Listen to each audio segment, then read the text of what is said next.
Oh, wait, I'll substitute this for another one at last notice. Good evening, ladies and gentlemen. Welcome to the Day Merritt Poetry Experience, where the poet appears to be substituting things at last notice.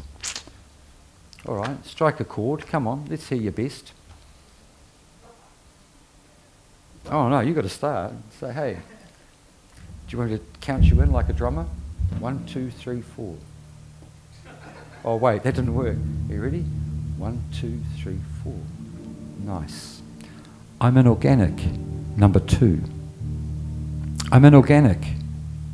My lifestyle revolves around the nasty business of bovine, deaf, and ablution management. It's a task which I am at times completely fucking useless at. I'm inorganic.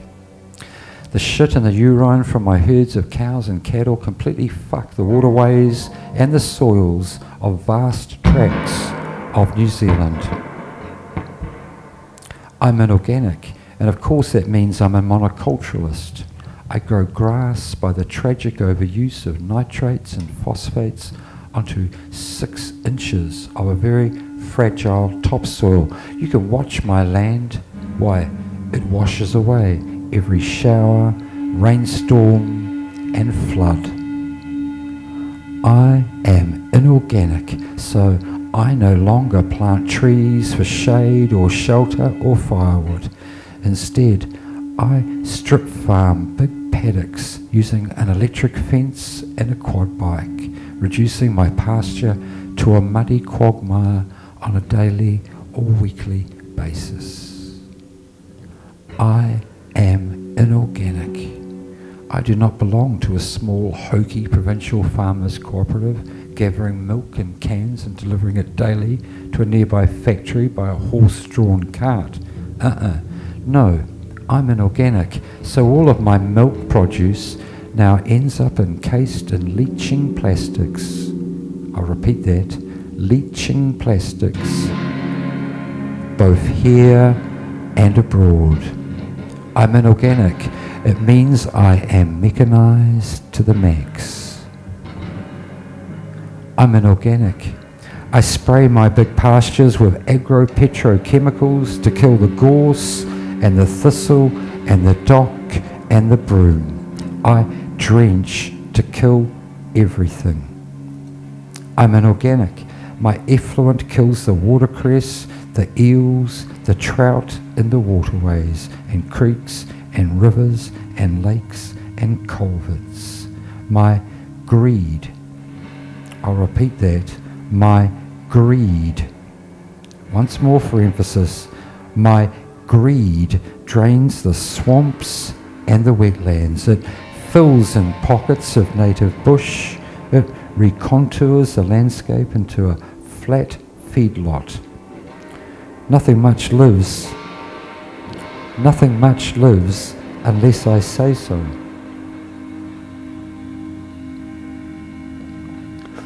I'm inorganic. I cause the third world nations to systematically burn off their native forests and family farm plots and to replace them by growing palm oil kernel trees. Ugly.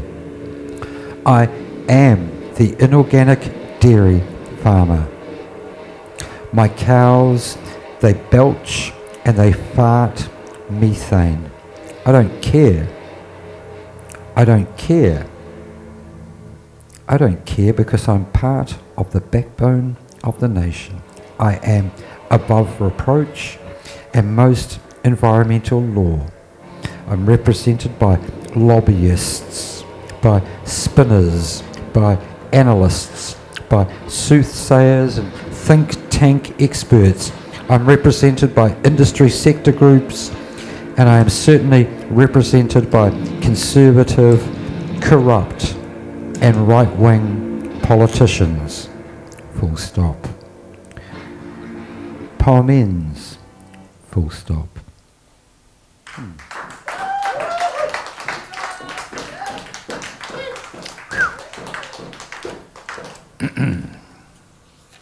Give us another one, will you?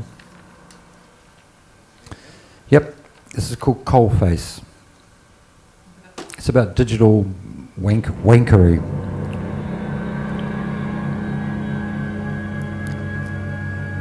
coalface.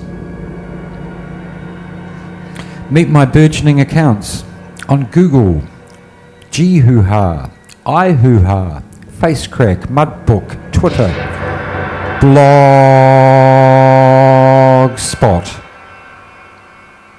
Dropbox, SoundCloud hoo-ha, e-hoo-ha, Bitcoin hoo-ha, BitTorrent hoo-ha, PayPal hoo-ha, and KiwiBank fucking online hoo-ha. I am now an irregular interweb traveller.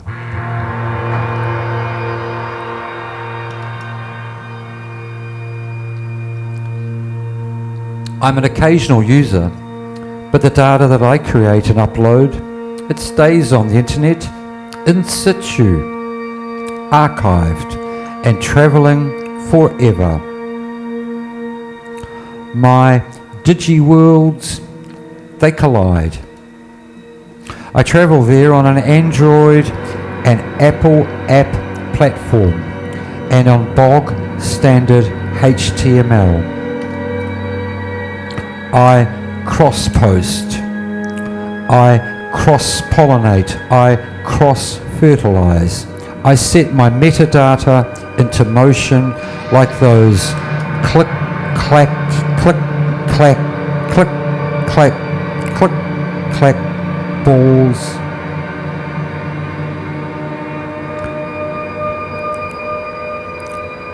I set my metadata into motion like those click, clack, click, clack, click, clack balls suspended on strings above middle management desks. My digital presence, it travels in cross-cultural continental milliseconds as TCP/IP packets encased in wrapper layers of destination addresses and various encryption protocols. I am split into chunks and then I am forwarded, often to multiple locations where I will be routed and proxied and copied and cached.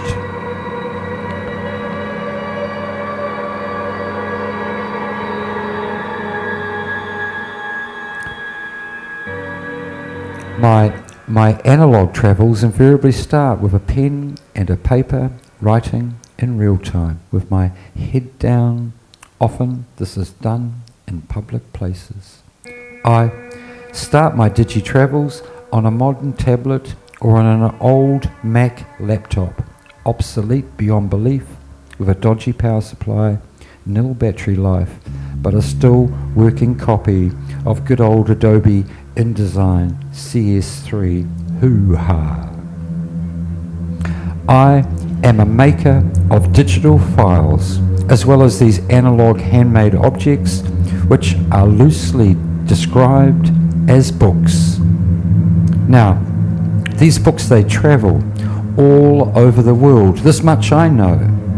But then again, so do all the files I make of MPEG-3s and PDFs and OGGs and HTML and MPEG and JPEG and AIFF and WAV, full stop. Poem ends, full stop.